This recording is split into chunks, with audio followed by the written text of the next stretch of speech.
ایک روز حضور صلی اللہ علیہ وسلم حضرت ابو بکر صدیق رضی اللہ عنہ کے ساتھ اس طرف سے گزرے جہاں حضرت عبداللہ بن مسعود رضی اللہ عنہ بکریاں چرا رہے تھے۔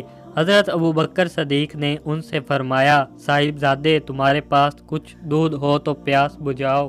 بولے، میں آپ کو دودھ نہیں دے سکتا کیونکہ یہ دوسرے کی امانت ہے۔ حضور صلی اللہ علیہ وسلم نے فرمایا، کیا تمہارے پاس کوئی ایسی بکری ہے جس نے بچے نہ دیے ہوں؟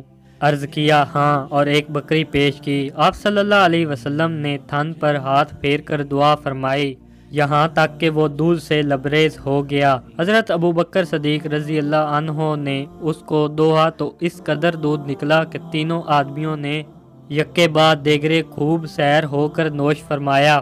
اس کے بعد رسول اللہ صلی اللہ علیہ وسلم نے تھن سے فرمایا، خشک ہو جا، اور وہ پھر اپنی اصلی حالت میں آ گیا۔ اس کرشمہ قدرت نے حضرت عبداللہ کے دل پر بے حد اثر کیا۔ حاضر ہو کر عرض کیا، مجھے اس مؤثر کلام کی تعلیم دیجیے۔